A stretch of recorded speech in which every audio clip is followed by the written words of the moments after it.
کا جاڑا محمد حسین آزاد کی مشہور تصنیف سخندان فارس جو انہوں نے ایران کی سیر کرتے ہوئے لکھی تھی سے لیا گیا ہے۔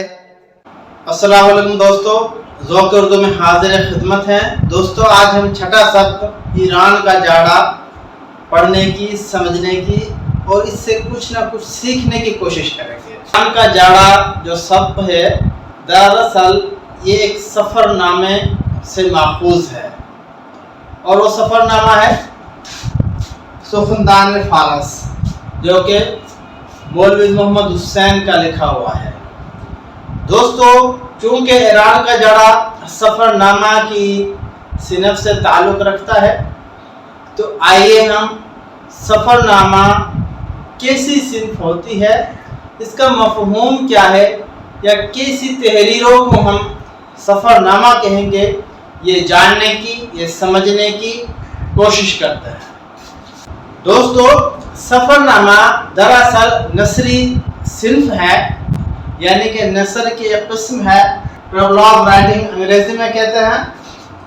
کسی علاقہ یا ملک کا سفر یا سیاحت کرتے ہوئے، کسی ملک یا علاقے کی سیاحت یا سفر کرتے ہوئے وہاں کی روزمرہ زندگی کے معمولات، زبان و ادب، اس علاقے یا ملک میں کون کون سی زبانیں بولی جاتی ہیں اور وہاں کا ادب، شاعری وغیرہ کون سی زیادہ مشہور ہے، تاریخی و ثقافتی ورثہ جس طرح سے عمارات ہو گئی، جس طرح سے مذہبی عمارات ہو گئی، اس کے علاوہ ثقافتی ورثہ، وہاں کی ثقافت کیسی ہے اس کے بارے میں لکھنا، زمینی بناوٹ، موسمی حالات وغیرہ لکھنا، اس علاقے یا ملک کے رہن سہن و پیراہن، وہاں کی رہائش بود و باش کیسی ہے اور لوگوں کے کپڑے مقامی طور پر یا اس ملک میں کیسے پہنے جاتے ہیں،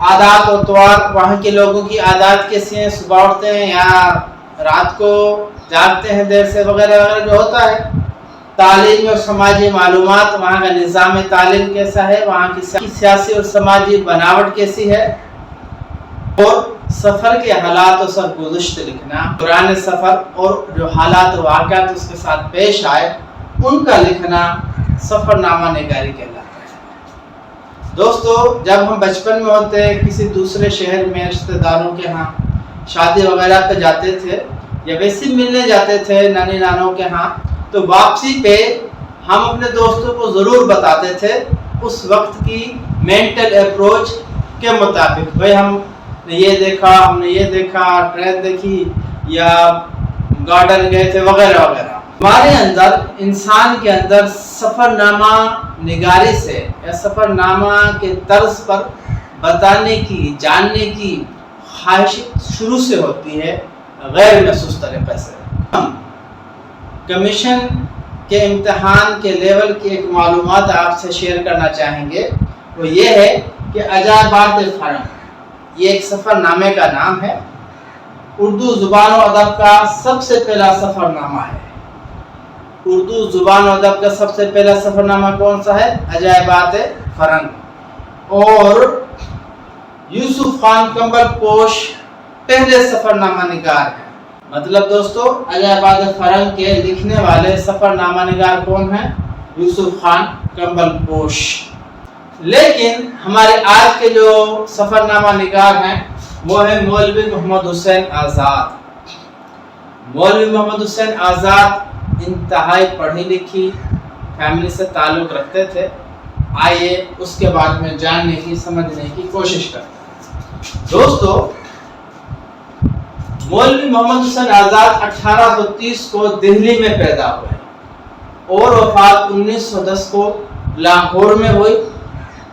لاہور کے مشہور قبرستان کربلا گاہ شاہ میں آپ مدفون ہیں، مانا آپ کا جو آخری آرام گاہ ہے وہ کربلا گاہ شاہ میں ہے۔ اگر کوئی دوست کسی کا جانا ہو تو ضرور آپ وہاں پہ حاضری بھرائیے اور محمد حسین آزاد کے اصال و ثواب کے لیے فاتحہ پڑھیے۔ آئیے آپ محمد حسین آزاد کا بنیادی اور مختصر تعارف कराते हैं आपको। वालिद का नाम मौलवी मोहम्मद बाकिर था। मौलवी मोहम्मद बाकिर शेख मोहम्मद इब्राहिम ज़ौक़ के करीबी दोस्त थे। शेख मोहम्मद इब्राहिम ज़ौक़ आखिरी मुगल बादशाह ज़फ़र के उस्ताद थे। दिल्ली में उर्दू का सबसे पहला अखबार उर्दू अखबार शाया करते थे। दिल्ली शहर का या दिल्ली इलाके का सबसे पहला उर्दू अखबार मौलवी मोहम्मद बाकिर शाया करते थे। इससे आप अंदाज़ा लगा लें कि वो कितनी ज़्यादा पढ़ी लिखी फैमिली थी। मौलवी मोहम्मद हुसैन आज़ाद ने इब्तदाई तालीम घर पर हासिल की और बाद अज़ां उस्ताद ज़ौक़ के सुपर्द कर दिए गए। चूँकि उस्ताद मोहम्मद इब्राहिम ज़ौक़ शायर थे, शेर गोई की तरफ उन्हीं की वजह से मौलवी मोहम्मद हुसैन माइल हुए। 1857 के इनकलाब में जब जंग आज़ादी की जंग शुरू हुई तो अंग्रेज़ों ने उनके वालिद मौलवी मोहम्मद बाकिर को फांसी दी। तो मौलवी मोहम्मद हुसैन आज़ाद जान बचाकर दिल्ली से निकले और लाहौर में आकर रहने लगे। लाहौर में महकमा तालीम से वाबस्ता हो गए और कर्नल हॉलराइट, जो कि उस वक्त डायरेक्टर थे महकमा तालीम लाहौर के, की कोशिशों से अंजुमन पंजाब लाहौर की सरपरस्ती की। मौलवी मोहम्मद हुसैन आज़ाद ने बाकायदा जदीद शायरी को फरोग दिया और रवायती मज़ामीन से हटकर ऐसे मुशायरों की बुनियाद डाली जिसमें नित नए मज़ामीन पर नज़में पढ़ी जाती। खुद भी नज़म पढ़ते थे। मौलाना हाली और दूसरे मशहूर शोरा ने भी शिरकत की। यही वजह है आपको जदीद शायरी का बानी कहा जाता है। उर्दू कमीशन के इम्तिहान में ये सवाल भी आता है कि जदीद शायरी की बुनियाद किसने डाली, तो उसका भी जवाब ये है कि जदीद शायरी मोहम्मद हुसैन आज़ाद है। हुकूमत बरतानवी हिंद ने उन्हें शम्सुल उलमा का खिताब दिया। आपकी तसानीफ में आब हयात सुखनदान फारस, जिसका हम एक टुकड़ा ईरान का जाड़े की सूरत में पढ़ेंगे। बच्चों के लिए दरसी किताबें नेरंग ख्याल, क़ससुल हिंद, मजमुआ नज़्म आज़ाद मशहूर है। यह आपकी तसानीफ है। आपकी नज़मों का मजमुआ है वो नज़्म आज़ाद के नाम से है। दोस्तों, ये थे आज के हमारे सफ़रनामा निगार, जो कि एक शायर भी हैं, जो कि एक माहिर तालीम भी थे, जो कि उर्दू के अनासिर खमसा में भी शुमार किए जाते हैं, जो कि जदीद शायरी के बानी माने जाते हैं। अब हम अपने सब के मुश्किल अल्फाज की माना समझने की, सीखने की, जानने की कोशिश करते हैं। दोस्तों, सबसे पहले ईरान पाकिस्तान के मगरब में वाक़ एक मुल्क जिसका पुराना नाम फारस है, फारस या फारस है। जाड़ा सर्दी का मौसम, ठंड का मौसम जिसे मौसम सरमा भी कहते हैं। तफतन माना अचानक, यकायक, यकदम, सडनली जिसको अंग्रेजी में कहते हैं। अबर माना बादल, घटा। धुआंधार माना धुएं से भरा, धुंध। झकोला माना बारिश और हवा या हिलता हुआ को भी झकोला कहते हैं। धुनकना माना रुई या ऊन धुनना, रुई या ऊन धुनने के अमल को धुनकना कहते हैं। गुर्ग माना भेड़िया, वॉल्फ। आश्ती माना सुलह, मिल बैठना। तिक्का बूटी माना छोटी छोटी बूटी करना, चीर फाड़ करना। नमदी चोगा माना ऊन या पिशम का बना हुआ एक लंबा सा लिबास होता है, उसको नमदी चोगा कहते हैं।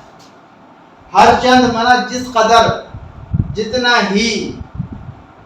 झट माना फौरन, यकायक, जल्दी से। बरग रेस माना पत्ते गिरने का अमल। दोस्तों, अब हम अपने शब्द का खुलासा पढ़ते हैं। और खुलासा क्यों पढ़ते हैं इसकी अहमियत मैं एक दफ़ा फिर बता दूं।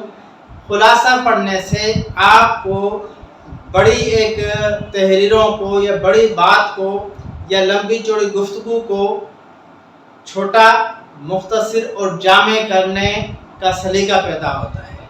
ये आगे चलकर आपकी जो प्रोफेशनल लाइफ होगी चाहे वो वकालत की हो, डॉक्टर की हो, चाहे आप जैसे टीचर सर्व करें या आप सीएसएस अफसरान बन जाएं, तो ज़रूर आपका रिपोर्टिंग से वास्ता पड़ेगा।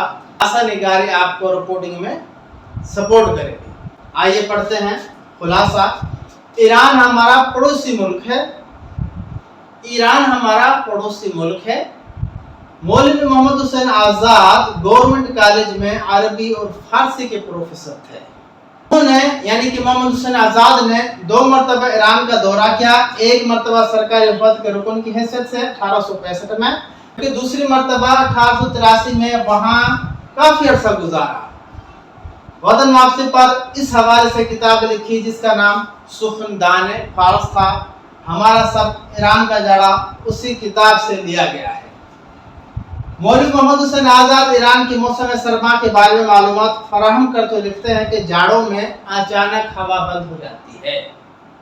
ईरान में मौसम सरमा में क्या होता है कि हवा एकदम बंद हो जाती है और आलूद होकर बर्फबारी होना शुरू हो जाती है। हर तरफ बर्फ ही बर्फ नजर आती है। बर्फ की वजह से दरख्तों के पत्ते झड़ जाते हैं। बर्फबारी की वजह से बर्फ के पहाड़ बन जाते हैं, जिसकी वजह से मामूलात जिंदगी मुतासिर होते हैं। लोग घरों में महसूर हो जाते हैं। घर गिरने या बैठने के डर से घरों की छतों से क्या हटाते रहते हैं, बर्फ हटाते हैं। जानवर और परिंदे सब छुप जाते हैं। भेड़ियों को इस मौसम में खुराक की कमी का सामना होता है। 10-10, 20-20 भेड़िए एक दायरा की शक्ल में मिल बैठते हैं और जैसे ही किसी भेड़िए की आंख झपकती है, बाकी दूसरे उस पर हमला करके खा जाते हैं। इसलिए ईरान में गुर्ग आश्ती की इस्तिलाह मशहूर है कि भेड़ियों के मिल बैठने का भी कोई एतबार नहीं है। तो गुर्ग आश्ती माना भेड़ियों का मिल बैठना, भेड़ियों का मिलाप से ये इस्तिलाह मशहूर है कि इन भेड़ियों का जो मिल बैठना है, इनकी जो संगत है, इनकी जो गैदरिंग है, इसका भी कोई एतबार नहीं है कि कब वो अपनों पर ही टूट पड़े। अपने सब के सवालात पढ़ते हैं और उनके जवाब देने की कोशिश करते हैं। सवाल नंबर पहला है, ईरान में जाड़े के मौसम में दरख्तों का क्या हाल होता है? तो इसका जवाब है, ईरान में बड़ी शदीद सर्दी पड़ती है,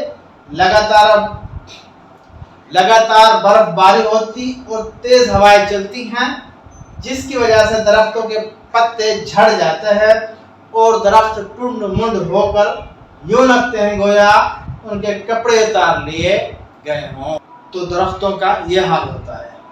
सवाल नंबर दूसरा दोस्तों, गरीब अपना जाड़ा किस तरह गुजारते हैं? जब आप उम्र अपने घरों में रोशनदान और बुखारें रोशन करते हैं, जबकि गरीब घरों में लकड़ियां जलाते हैं, घरों से बर्फ उतारते हैं, अपने काम खुद ही करते हैं, पंशापों से उमरा के घरों की बर्फ गिराते हैं और जो मिल जाए खा लेते हैं। माना गरीब गुरबा मजदूरियां उमरा के यहाँ करके अपना पेट पालते हैं। गुर्ग आश्ती का क्या मतलब है? ये लफ्ज इस मतलब के लिए क्यों बना है? तो जवाब है दोस्तों, गुर्ग फारसी जबान में भेड़िए को कहते हैं। आश्ती के माना है अमलिया मिला। मौसम सरमा में शदीद बर्फबारी की वजह से भेड़ियों को शिकार नहीं मिलता, तो सब टोलियां बनाकर एक जगह बैठ जाते हैं और जो भेड़िया जरा सा भी गाफिल हो जाए या सो जाए तो उस पर झपट कर उसे खा जाते हैं। इसलिए ईरान में गुर्ग आश्ती की इस्तिलाह मशहूर है। इस जानवर की दोस्ती का भी एतबार नहीं। दोस्तों, ये थे हमारे सवालात के जवाब। अपने अंदाज से और लफ्ज़ों का चुनाव करके भी आप जवाबात, मकसद यही हो, लेकिन लफ्ज़ और चुन के भी जवाबात लिख सकते हैं। दोस्तों, इस सबक में मुहावरे हैं और हमारे गुज़िश्ता जो सबक था उसमें भी मुहावरे थे। तो मैं एक अलग से एक लेक्चर मुहावरे के ऊपर दूंगा कि हम मुहावरा क्यों पढ़ते हैं, इस मुहावरे के मानी, मतलब और मफाहिम क्या हैं, और ज़बान दानी के हवाले से, ज़ुबान के हवाले से मुहावरों की क्या अहमियत है। क्या अलग से एक काविश, एक लेक्चर बनाने की कोशिश करेंगे और उसमें हम मुहावरों के बारे में समझने की और उन्हें जुमलों में इस्तेमाल तरीका सीखेंगे।